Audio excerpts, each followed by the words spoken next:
Every kid training at House Vessian's yard knows the drill by age 7, because it never changes. Strap on the iron collar weights, plant your feet, breathe the ember count, and hold the stance until your knees give out. That's the test. That's always been the test. 40 kids are doing it right now. 40 kids are shaking like rope bridges in a windstorm, forearms trembling, jaws clenched. One girl's already flat on her back, staring at the sky like it personally betrayed her. And then there's this one kid. He's not wearing the standard collar weights. Somebody, nobody's owning up to who, decided it'd be funny to stack 3 quarry stones on his back on top of the regular load, the kind of joke you play on a kid you expect to see cry about it in front of everyone. He's not crying. He's not even sweating. He's just standing there, breathing nice and slow, looking mildly bored, like he's waiting for a kettle that's taking its sweet time. The drill master, a scarred veteran who has personally watched 1,000 kids fold under half this weight, walks over, checks the load, checks it again, then a third time because he doesn't trust his own eyes. "Cade," he finally says, in the tone of a man reconsidering several life choices. "Are you even trying?" Our boy tilts his head, gives it some genuine thought, and says, "Define trying." "Yeah, that's the energy we're working with today. Let's rewind, because you deserve context before this kid ruins your whole week." So here's the thing about Cade Vessian. He's only been Cade for about 7 years. Before that, he wore a different name in a different body in a world that technically doesn't exist anymore. Not because it got destroyed, because it just became this one, 1,000 years later, wearing this one's face. 1,000 years ago, back when the sky still had a crack running through it, there lived a man named Thorne. No fancy titles at first, just a guy who happened to be standing nearby when the world nearly ended. See, a little over 1,000 years back, something enormous fell out of the heavens and hit the continent like a dropped god. People started calling it the Ashen Colossus, a titanic, half-dead thing that didn't so much crash as tear a hole clean through the world on its way down. That hole is called the Maw, and out of it came things that were never supposed to exist anywhere. Hollow things, wraith things. Walking wrongness with too many joints and absolutely no interest in negotiating, most people ran. Thorne did something genuinely deranged instead. He cracked open what was left of the dying Colossus and drank straight from it. Its marrow, its ichor. Whatever you want to call concentrated nightmare fuel from a fallen god beast, he swallowed it raw. Everyone told him it would kill him on the spot.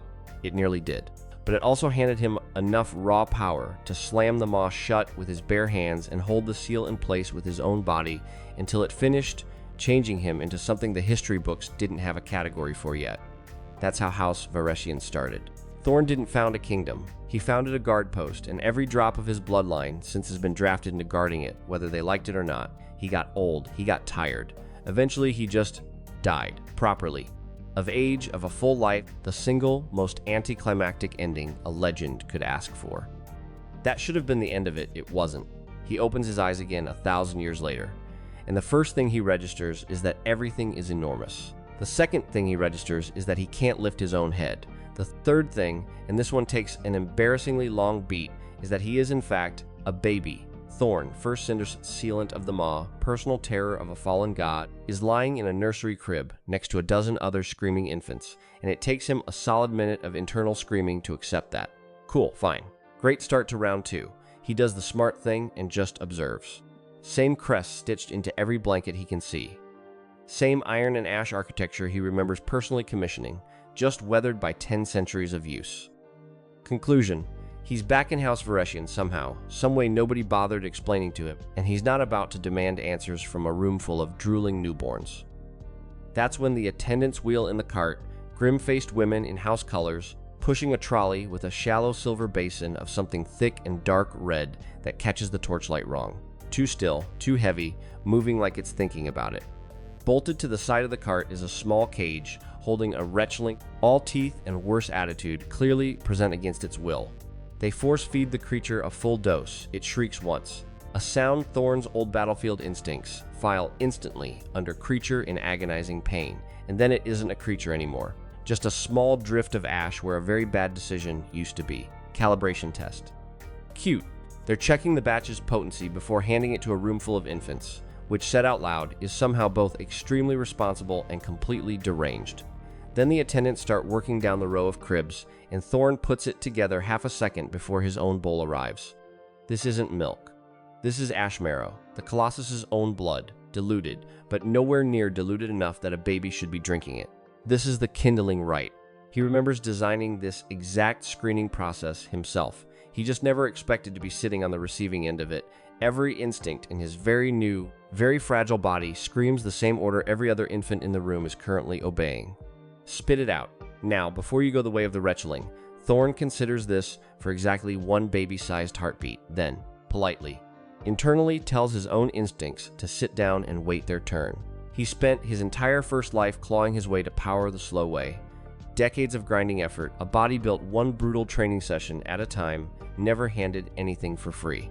And here's a bowl of pre-concentrated god marrow being spooned directly at his face, and his infant brain wants him to waste most of it out of pure animal panic. Absolutely not. He drinks all of it. Every last drop, calm as a pond, while the babies on either side of him wail and choke, half of theirs straight back up out of pure survival instinct. Something in his new tiny chest catches fire like a struck match, and it is, without exaggeration, the single most reckless and correct decision he's made across 2 entire lifetimes combined. The attendants notice, obviously. They exchange a look over the world's calmest infant. But the kid's vitals are steady, and he's not combusting, so, hey, results are results. Not their job to interrogate a baby's life choices, somewhere in the back of his fading, sleep-drugged infant mind, right before he passes out cold the way only a badly overstimulated newborn body can, Thorne manages exactly one final thought. Nobody in either life gets to underestimate him again. 7 years later, that baby has a new name. They call him Vessian now. A name picked out for a kid nobody realized was quietly the most dangerous person on the continent. And in 7 years of training, Cade has confirmed exactly one thing. Whatever the ash marrow did to his body, it did it correctly. Quick primer, since House Vessian doesn't do anything as embarrassingly vague as power levels. Everyone across the Cinderal expanse measures strength the same standardized way. Embers, picture your insides as a dead hearth. Real training, the kind that actually changes you, not the kind that just makes you sore, is the act of striking a spark somewhere in there and keeping it alive until it's a permanent, glowing coal under your ribs. That's one ember. Yours forever once you've got it. Getting a second one is harder. A third, harder still.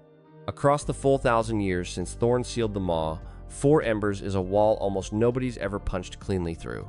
Maybe a dozen names in an entire millennium of records, and half of those are probably exaggerated by proud descendants. Cade is not going to tell you his current count yet, mostly because if he did, the drill master from earlier would need a lie down and possibly a physician.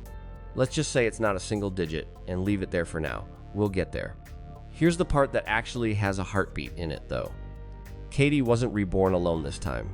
Thorne's second life came with a twin sister, Ren, kindled at the exact same rite from the exact same bowl of ash marrow. Ren did the same thing, the thing every properly functioning infant does.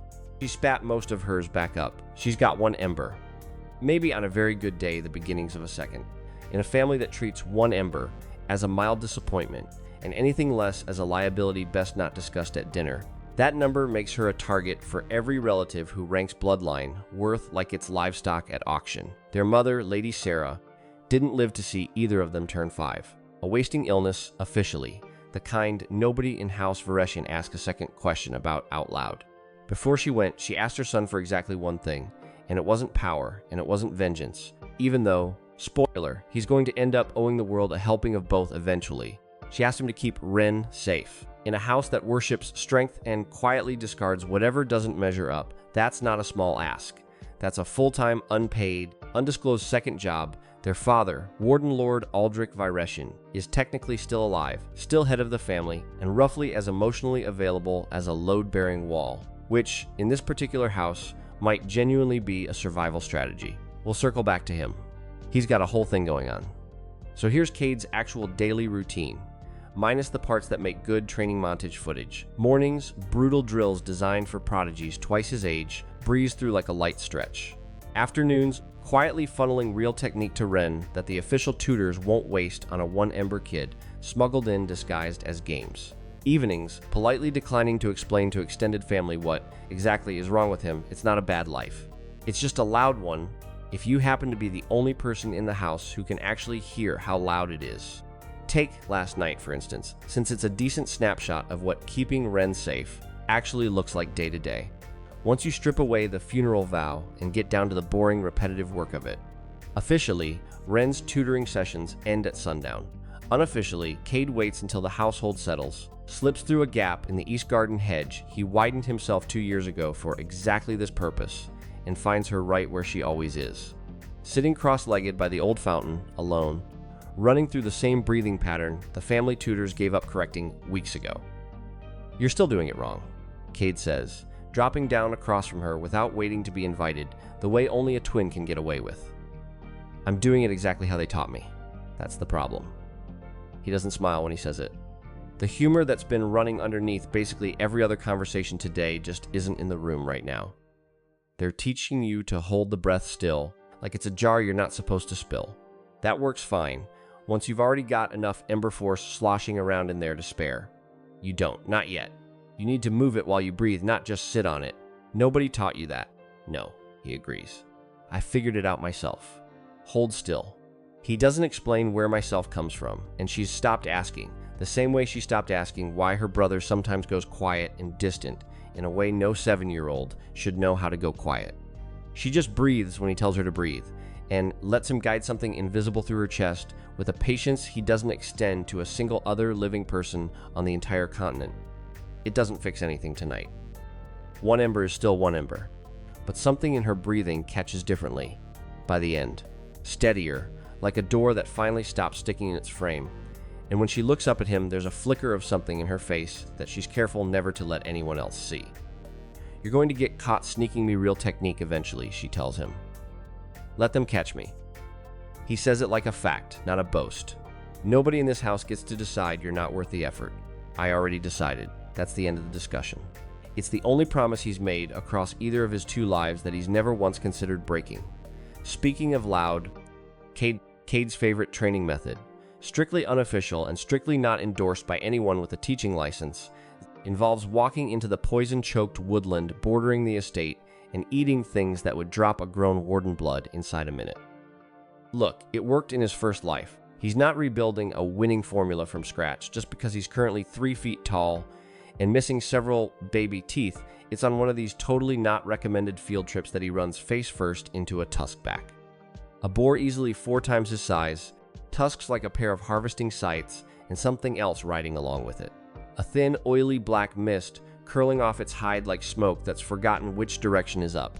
Katie knows that mist. Knew it 1,000 years ago, back when it poured straight out of the maw before he personally slammed the door on it. It shouldn't exist out here, diluted like seasoning into a random forest animal 1,000 years after the fact. He doesn't panic. Panicking's never really been in his skill set, past life or present one, but something in the back of his mind quietly files this under problems. For later, right underneath figure out who's been rewriting my old techniques and get Ren a second ember by literally any means necessary, the boar charges. Cade steps into it instead of away from it, which is not remotely what boars are built to expect from prey a fraction their size, and puts one perfectly ordinary looking punch straight through the charge. The tuskback drops like a felled tree, out cold, the mist dissolving into nothing the instant it loses consciousness. 1 ember's worth of output, more or less. Shouldn't dent something that size. Doesn't matter what number's on the fuel gauge though if you know exactly where to hit. He doesn't notice, or does an excellent job pretending not to, that someone's been watching the whole encounter from the tree line. A cloaked figure, perfectly silent, doesn't so much as shift a single leaf underfoot the entire time. Whoever it is watches Cade shoulder his unconscious boar like a sack of grain and stroll back toward the estate, whistling something that hasn't been composed yet, and decides, very quietly, very privately, that this one's worth a full report. Meanwhile, in a part of the estate most 7-year-olds have never once been permitted near, Warden Elder Mercer Vessian reads that exact same report over breakfast, unbothered, like it's a mildly disappointing crop yield. Mercer is Aldrich's older cousin, a man who spent 30 patient years easing his own branch of the family, one careful, deniable step closer to the head seat, and who does not appreciate surprises. Surprises are for people who haven't planned properly. Mercer has planned very, very properly. The boy dropped a tuskback with a single strike, his steward reports, carefully not making direct eye contact. Barehanded, ember count estimated no higher than 1. Mercer doesn't look up from his correspondence. And the girl? 1 ember. Possibly stalled there permanently. Good, Mercer says, and means it, In the specific way a man means something he spent years quietly arranging. Ren staying weak is convenient. Ren staying weak keeps certain old questions comfortably buried. Questions about a wasting illness that came on far too fast for a woman who'd never once been sick a day in her adult life. Questions Mercer has no intention of ever answering. The boy, though. The boy is turning into a problem nobody budgeted for. Keep watching him, Mercer says. Quietly. If Aldrich's brat becomes something we can't manage before the trial of succession, I want to know years in advance, not the week of. The steward bows and leaves. Mercer returns to his letters, unhurried, the exact temperature of a man who has already buried one inconvenient woman and does not consider it a habit he's finished with. Back to our boy, who has no idea any of that just happened 3 buildings over, and honestly wouldn't lose sleep over it yet if he did. 2 days later, Cade gets dragged out of a perfectly good nap by 3 Warden Blood escorts informing him, not asking, informing that today is his entrance exam for the Cinderwatch, House Virissian's own academy, mandatory enrollment for every 7-year-old the bloodline produces, and that he has received exactly 0 hours of preparation for it, because apparently that's just how things work around here. Nobody thought to mention this? At all? Ever? Cade asks, deeply unbothered, but fully committed to the bit. You're the head son, one escort says, as if that's an answer. That's not an answer. It's the only one he's getting, though, so he lets himself get marched to the Cinderwatch gates, where several hundred anxious 7-year-olds are clutching numbered registration tags like the tags are the only thing physically holding them upright. That's where he meets the kid about to become the best decision he makes all week. Perrin looks like he hasn't slept in 3 days, hands shaking around his tag, radiating the very specific energy of someone doing quiet math on exactly how badly today is about to go. When he notices Cade watching him, he actually works up the nerve to speak first, which, credit where it's due, is a braver opening move than most of the visibly confident kids around them are managing. You look like you already know you're going to fail, Perrin blurts, then immediately looks horrified at himself for saying it out loud. Sorry, do you know what the actual exam is? Nobody will tell us anything. No idea, Cade says, cheerful about it. Should I be worried? Perrin stares at him like he just admitted to juggling knives blindfolded for fun as a hobby. You're not worried? Didn't say that. I said I don't know. Those are 2 very different problems. Before Perrin can unpack that particular piece of nonsense, a sneering older boy shoulders between them, loud enough for the surrounding cluster of kids to enjoy it properly. Careful who you talk to, Doran tells Perrin, flashing a badge that clearly means something to everyone but Cade. Wouldn't want people thinking you actually belong here, mock blood. The crowd's laughter tells Cade everything he needs to know about the mock blood thing before anyone bothers explaining it. Turns out House Virissian brands anyone who fails to complete the Cinderwatch, or never earns entry at all, as ashless, a permanent public stain, regardless of anything they go on to actually accomplish afterward. Perrin's father carries that brand. Apparently that makes Perrin fair game too, by whatever logic these kids inherited straight from their parents' dinner table. Katie watches Perrin's shoulders curl inward, watches him absorb it the exact way you absorb something you've clearly practiced absorbing 100 times before. He's got as much right to try as you do, Cade says, conversational, the way you'd mention the weather. Doran rounds on him like he's noticing him for the first time, which, fair, he probably is. And who exactly do you think you are? Cade beat. Virissian. The silence that follows is genuinely satisfying to witness. Doran's whole face runs through about 4 separate calculations before landing on strategic retreat, muttering something about just having a laugh as he peels off toward his friends at speed. Perrin, meanwhile, is staring at Cade like he just watched a total stranger casually defuse a bomb with one hand and a shrug. You didn't have to do that, Perrin says quietly. I know, Cade says. Now come on. I want to see what this exam actually is before I have to keep rescuing you from bullies all morning. It's cutting into my schedule.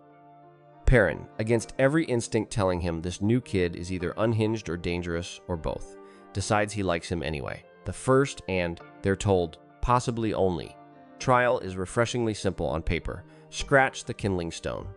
That's the whole test. The kindling stone itself is considerably less simple. It's a slab of dull gray mineral, older than the Cinderwatch itself, self-mending on a level that borders on personally insulting. Hairline damage repairs itself in seconds, right in front of you.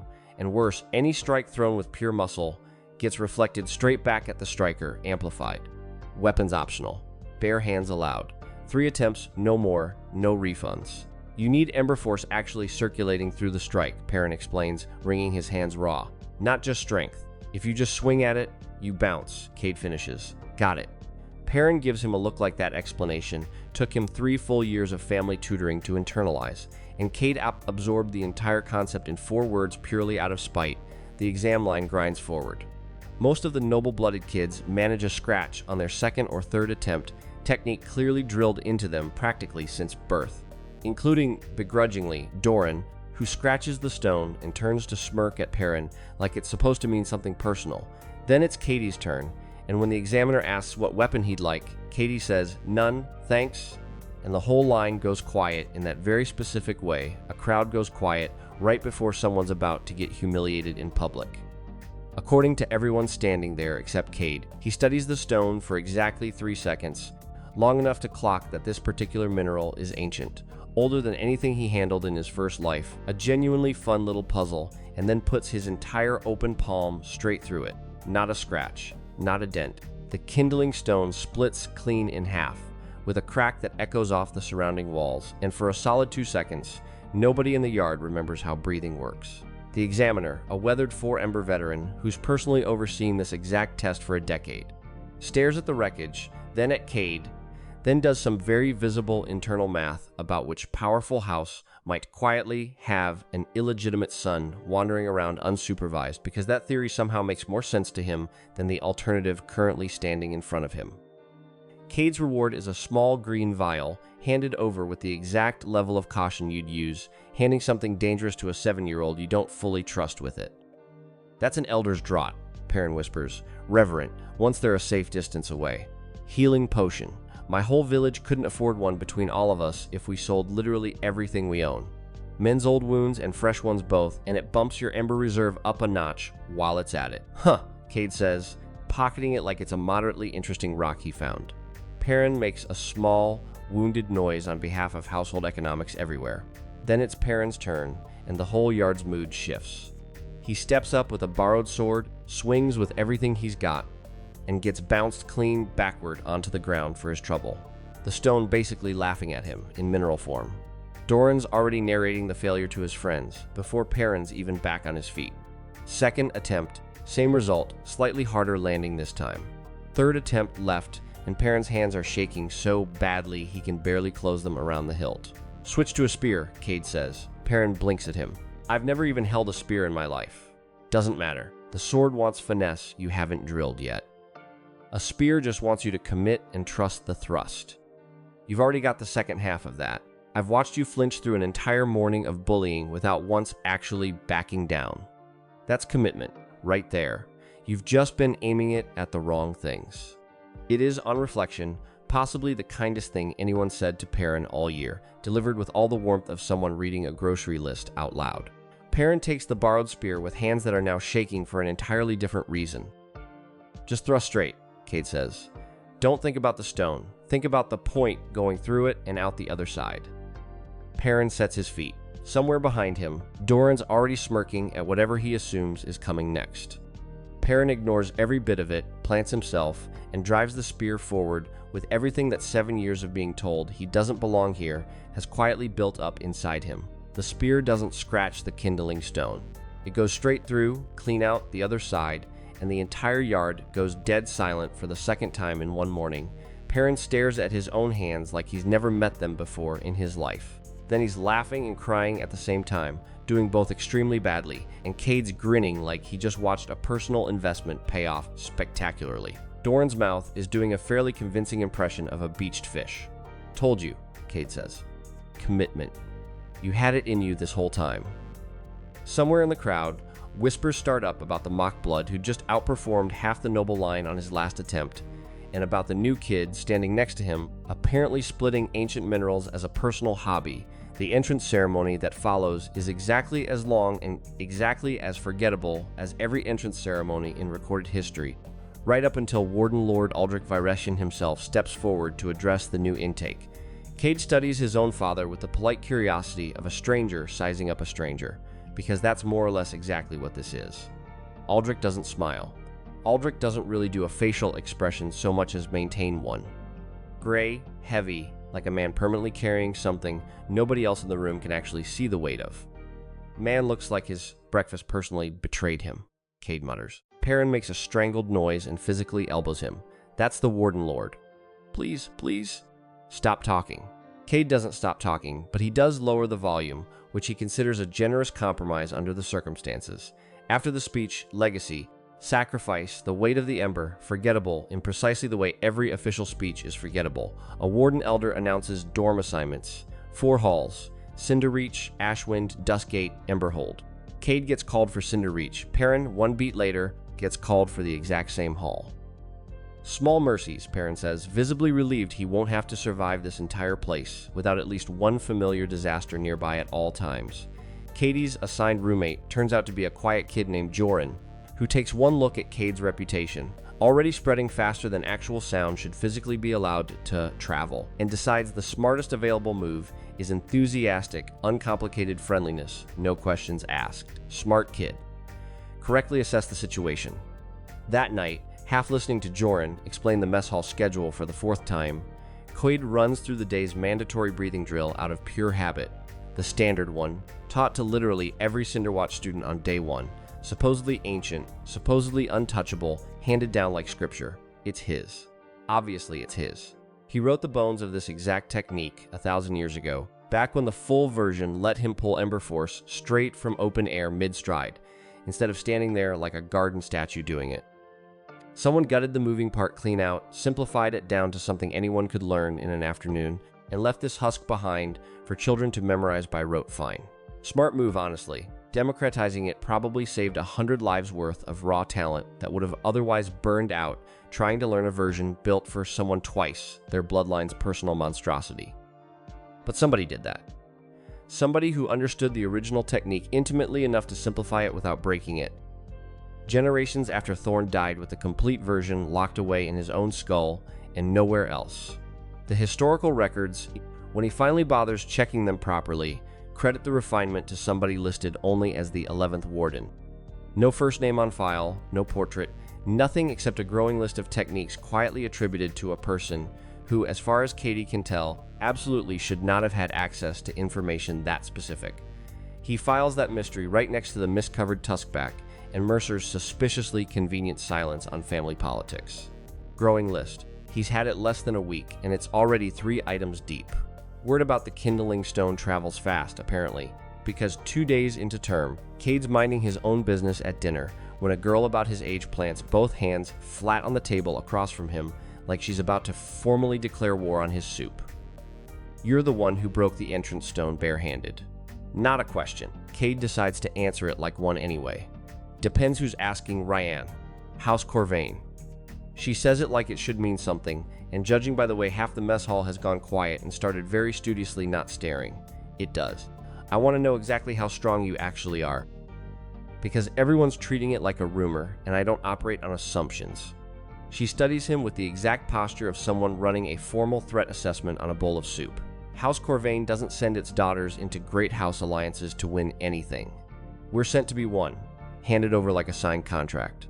First one of us to prove herself unmatched by graduation earns the right to lead her own warband instead of getting passed along to whichever house offers father the best trade terms that season. Cade's expression doesn't change, but something behind it goes very still. He knows this particular flavor of injustice intimately, knows it well enough to taste it because his own sister is currently living a softer, quieter version of the exact same math, valued for pedigree instead of for anything that actually makes her herself. So you want me to help you win, he says.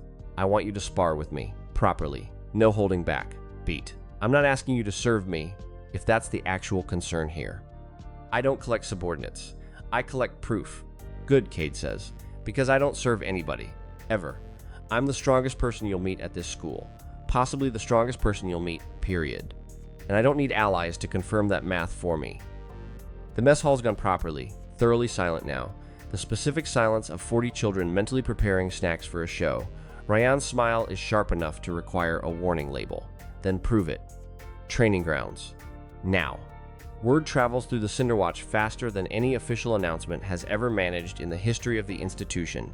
Something about the Corvain heir and the Stone Kid and training grounds right now. and by the time Cade and Rian actually reach the yard, half the first years and a suspicious number of older students have somehow already assembled to watch, Perrin among them, wringing his hands like he's the one about to fight. "You don't have to do this," Perrin tells him, which at this point might just be his personal catchphrase. "I know," Cade says. "I want to." Rian draws a blade nearly as long as she is tall, settles into a stance that's clearly been drilled since before she could properly walk, and doesn't bother with any further pageantry. "Last chance to reconsider," she says. "You first," Cade says, and doesn't move an inch.